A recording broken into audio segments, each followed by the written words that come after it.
நேயர்களுக்கு வணக்கம். GMK novels சேனலுக்கு உங்கள் அனைவரையும் அன்போடு வரவேற்கிறேன்.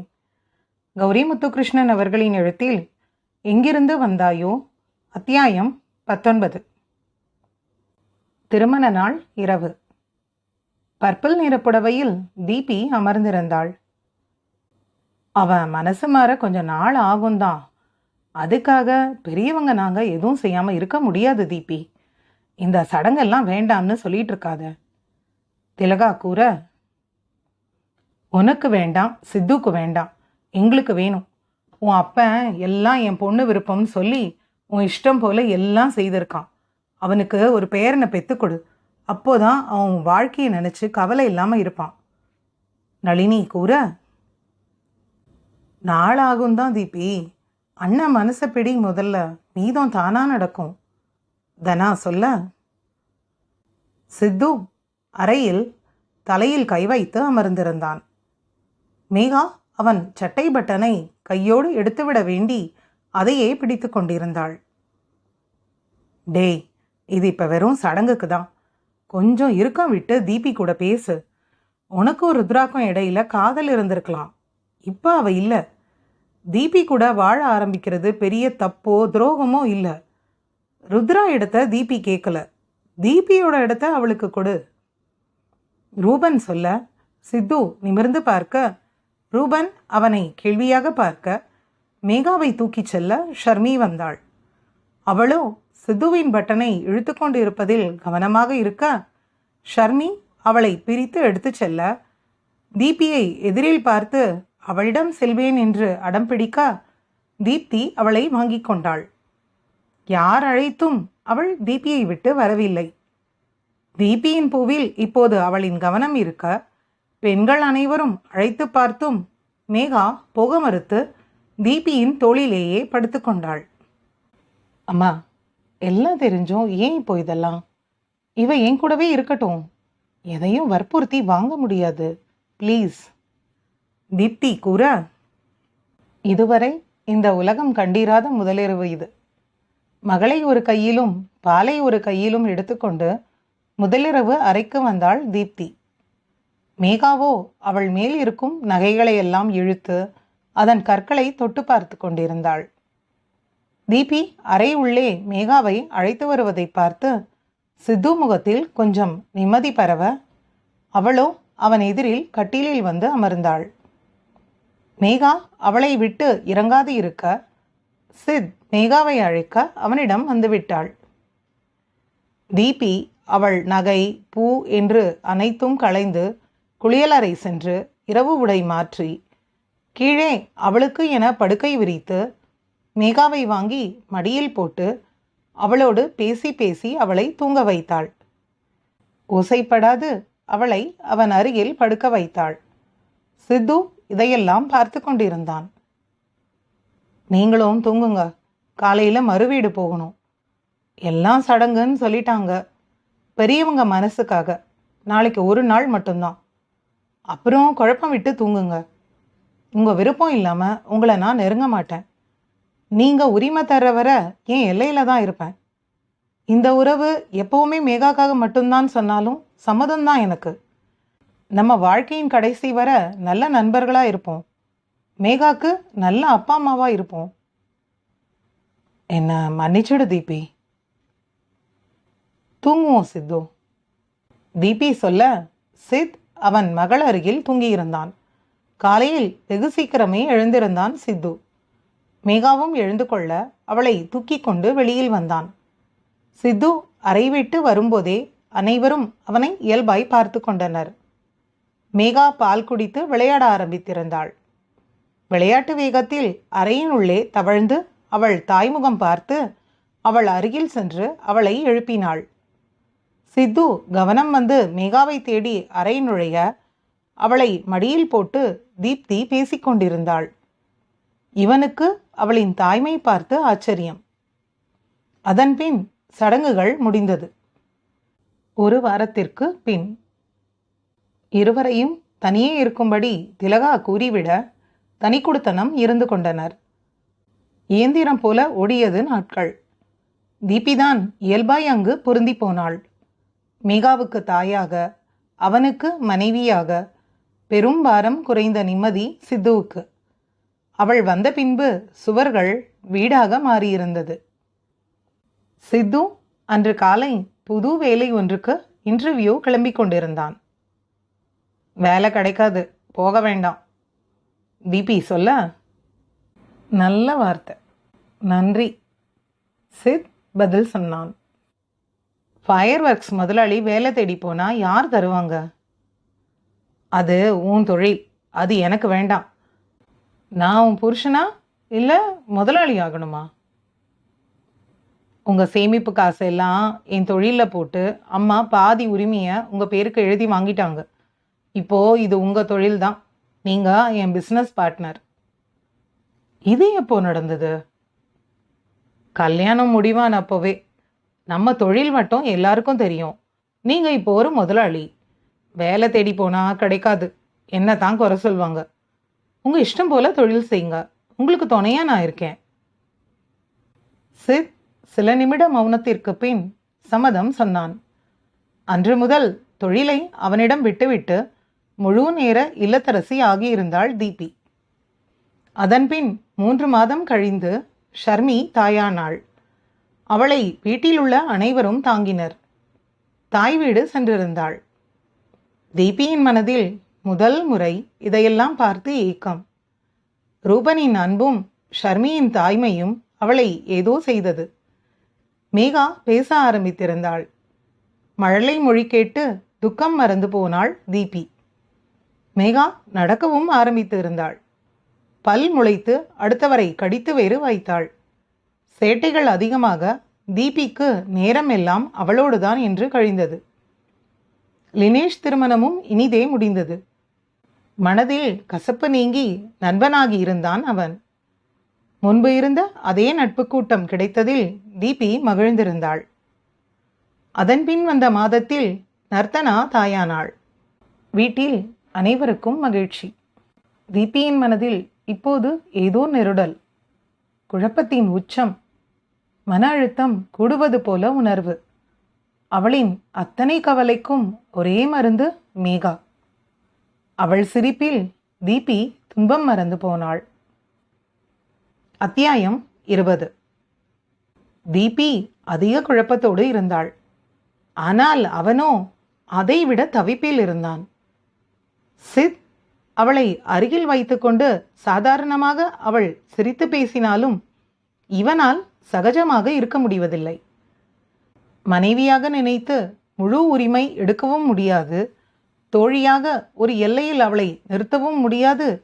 அவன் தவிக்கும் தவிப்பு பெண்ணிவளுக்கு தெரியுமா? நண்பர்கள் போல வாழ முடியாது என்று அவனுக்கும் தெரியும். அவன் பயந்து பயந்து கல்யாணம் வேண்டாம் என்று மறுத்ததே இதனால்தானே. அவன் உள்ளம் அவனுக்கு தெரியாதா? காதலிப்பது என்பது ஒரு நிலை, நமக்கு உற்சாகம் அள்ளி தரும். காதலிக்கப்படுவது என்பது வேறு நிலை, பறக்க சிறகை தருவது போல இருக்கும், கால் நிலையில் இருக்காது. சித்துக்கும் அதே நிலைதான். அவன் தீபியை காதலித்தான் தான், அது வேறு. அதன்பின் அவன் சூழ்நிலை வேறு. ஆனால் அவள் காதலித்திருக்கிறாள், நாம் காதலிக்கப்பட்டு இருக்கிறோம்.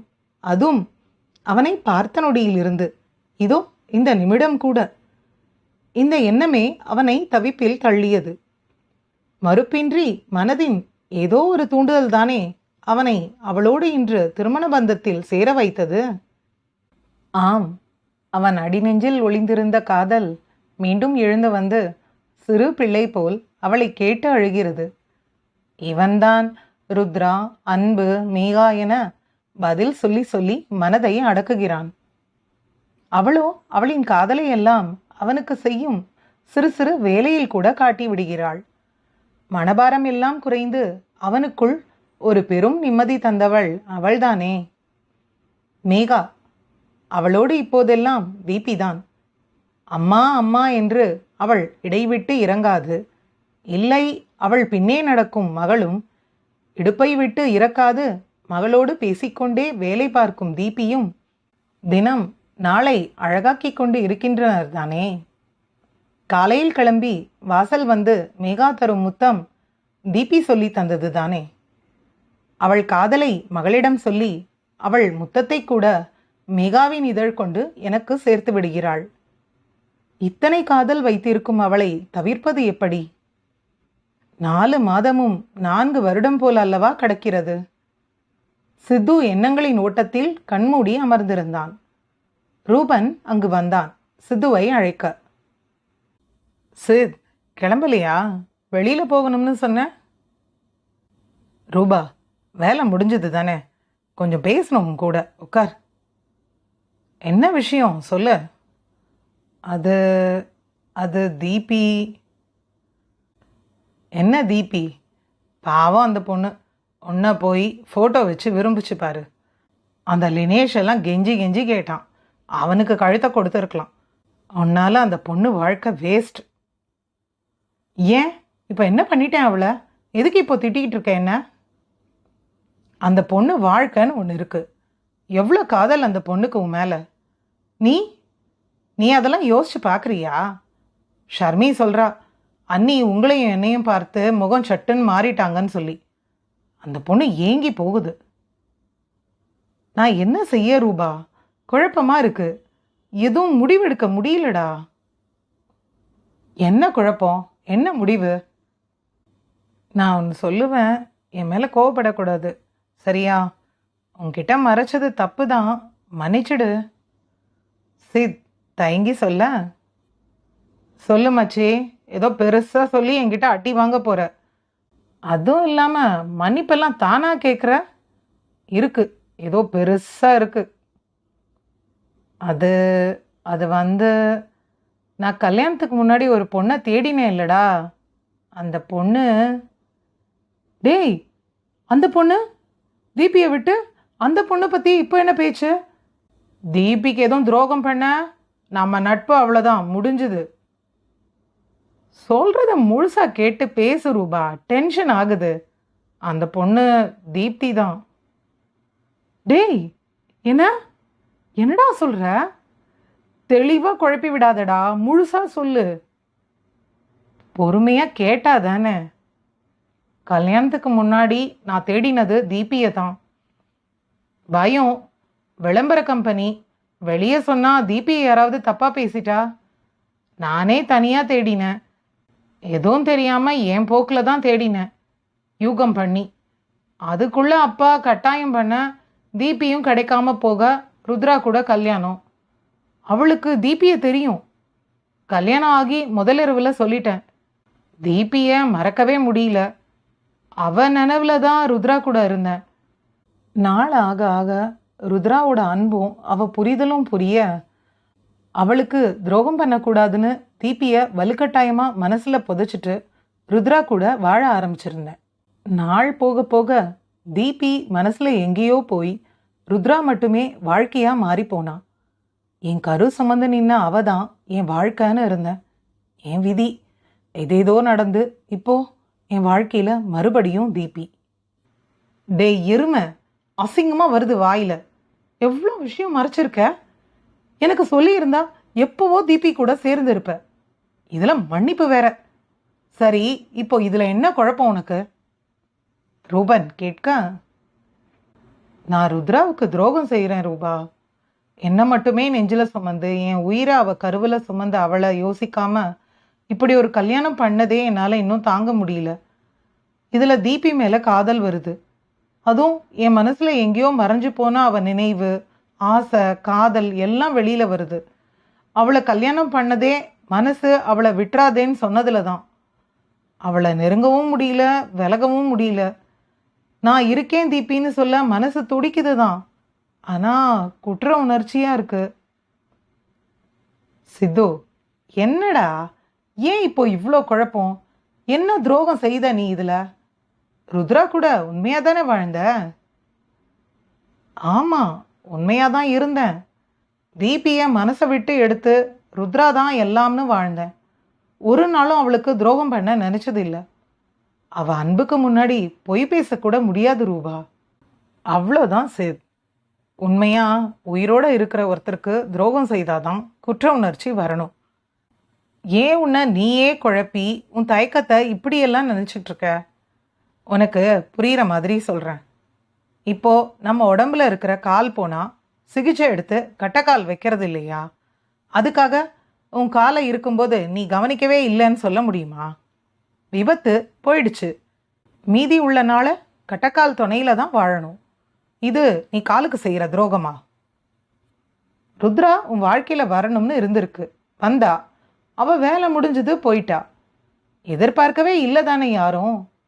இப்போ உனக்கு துணையா உன் காதலியா அனுப்பியிருக்கான் பார் கடவுள். உன் வலிக்கு மருந்தா. அவ வந்த நேரம் உன் குடும்பமே உனக்கு கிடைச்சிருக்கு. தீபி தான் இனி உன் வாழ்க்கை துணை. அவளோட நீ வாழப்போற வாழ்க்கை ருத்ராக்கு செய்கிற துரோகம் இல்லை. சொல்லப்போனா உன் காதல் நிறைவேறின சந்தோஷமும் மேகாக்கு அம்மா கிடைச்ச நிறைவும் தான் ருத்ராக்கு இருக்கும். நான் அன்னைக்கு சொன்னதை தான் இப்பவும் சொல்கிறேன். ருத்ரா இடத்த தீபி கேட்கல. அவளுக்கான காதலை, மனைவின்ற அங்கீகாரத்தை, அவளுக்கான இடத்த கேட்குறா. கொடுக்க உன் மனசும் தயார்தான். தயக்கம் விட்டு தீபி கூட பேசு. அடுத்த வருஷம் மேகாக்கு தம்பி பெற்று தர வழியை பாரு, சரியா? நான் யோசிக்கிறேன் ரூபா. தெளிவு வந்தது போல இருக்கு இப்ப. நன்றிடா. சரி, தெளிவில்லாது சொல்ல. என்கிட்ட நீ மறைச்ச விஷயம் ரொம்ப அதிகம். அதுக்கு இன்னும் நான் உன்னை அடிக்கல. இப்போ நன்றி வேற சொல்லியிருக்க. காலேஜ் ஹாஸ்டலில் துரத்தி துரத்தி அடித்த மாதிரி இப்போ அடிக்கவா? துரத்தினேன்னு சொல்லு, அடிச்சேன்னு சொல்லாத. சித்த யாராலையும் அடிக்க முடியாது. இப்போ முடியும். ரூபன் அரைக்கதவை சாற்றி விட்டு சித் முதுகில் அடிக்க சித்து சிரித்து கொண்டே வாங்கி கொண்டான். போதும்டா. தீபிக்கு என்ன ஸ்வீட் பிடிக்கும் பாருடா. ரொம்ப சந்தோஷமா இருக்கு. போய் பேசி உன் காதலை சொல்லு, சரியா? சரி, ஸ்வீட் எதுன்னு சொல்லுடா. இனிப்புன்னு எழுதி கொடுத்தாவே தீபிக்கு பிடிக்கும். உன் இஷ்டம் போல வாங்கிட்டு போ. சித் அவனுக்கு பிடித்த ஜிலேபி வாங்கி கொண்டு இல்லம் வந்து சேர்ந்தான். ஹாலில் உட்கார்ந்து விளையாட்டுப் பொருட்களை ஆராய்ச்சி செய்து கொண்டிருந்தாள் மேகா. தீபி மேகாவுடன் பேசிக்கொண்டே இரவு சமையலில் இருந்தாள். எங்கிருந்து வந்தாயோ அத்தியாயம் 19 மற்றும் 20 நிறைவு பெற்றது. அன்பு அனைத்தும் செய்யும். நன்றி.